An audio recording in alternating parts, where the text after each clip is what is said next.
Welcome back to Kate and the Place. Last time on the channel I was exploring the city of Copenhagen. Join me today as I take a trip over the border to the nearby city of Malmo.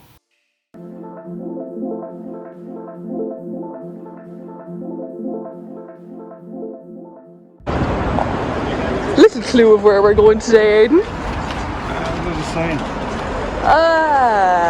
We are one of those. Where are we going? My beloved 7-Eleven is back.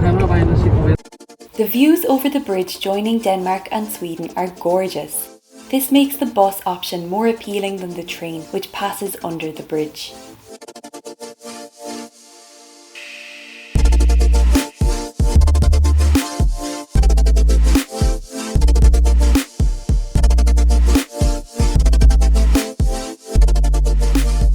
Welcome to Sweden! I saw horse fair. October, horse fair. He's up there now. He's up there now. Starts spitting his hand there now, making deals.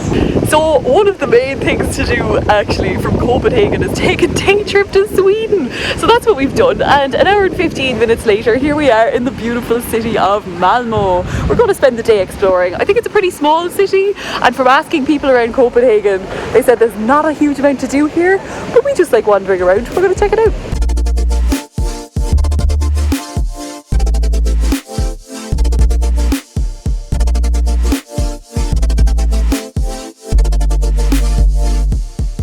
Apparently one of the main things to see here is an apothecary, a chemist. We're going to get some Panadol, people. I think it just looks like a normal chemist, but it's old, it's historic on the inside. It looks beautiful on the inside, but it just sells like regular things, I think. I heard it was a museum, I read that online, but I don't think it is. Let's go inside.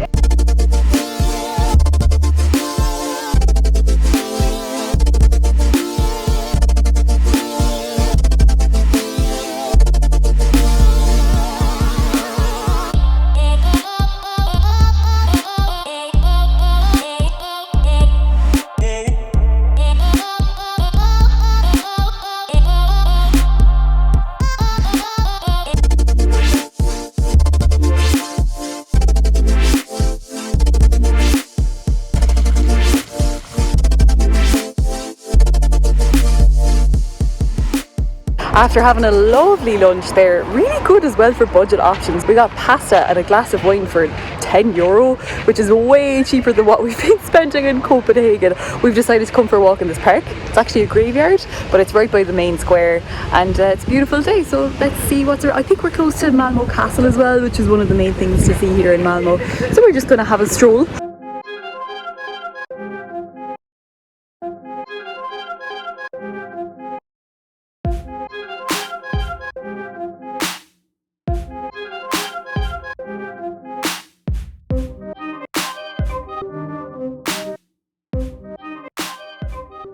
So we just stumbled upon the library here, and you've got this beautiful old historic building, and then on the other side this really modern building. We went inside. It's actually gorgeous, really nice atmosphere in there, very calm, lots of natural light. It's beautiful for a little walk around, and we have a cafe.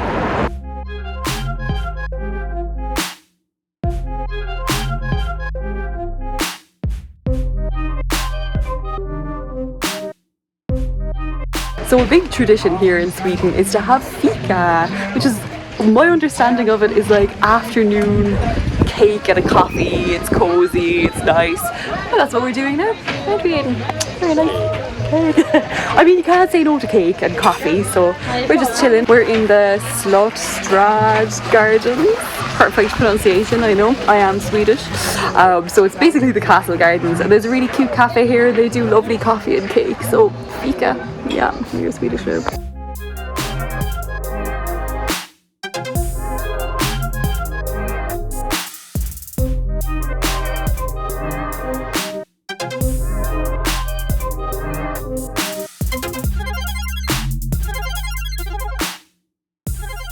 So we've been walking around, nice park.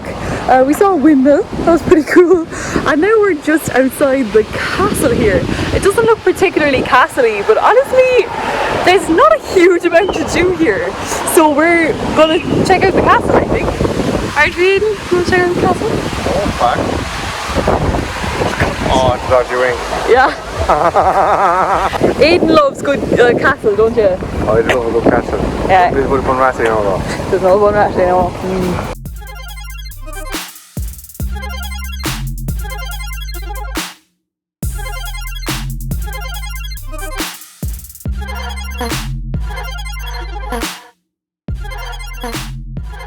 So that was well worth the visit. We were in there for nearly 2 hours. There's actually so much, like this is the museum behind us, and in the museum, what was the first thing? Oh yeah, there's actually an art gallery first, where it goes through art from the 16th century all the way up to modern day. So there's some pretty wacky things in there for modern art.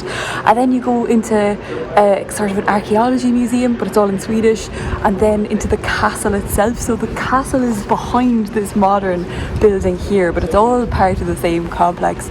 And the castle was built in 1434, and then the Danish were here, so they lived here, the kings of Denmark. Then it was abandoned, then it became a prison in the late 1800s, and there's the old jail as well. And it's really interesting. It used to be a place for refugees from the Holocaust, so there's a section on that where they came in 1945. There were like 2,000 people living here from different concentration camps in Europe. And then what else was there? Yeah, there's a natural history museum, there's an aquarium that we didn't get to see. You can buy a combo between the few. We just got the history one, so we saw the art, the castle, there's the tower, sort of the military structure. And it was good to give a context, I think, to Malmo, because it used to be part of Denmark until the 1600s, and like it talks about that battle a little bit, and it showed the fortification and how it then became part of Sweden relatively peacefully after that war. People just accepted that they were Swedish and they were given full rights to be Swedish, and that was interesting that it hasn't really caused a conflict since. And yeah, overall it's just a little bit of everything, so yeah.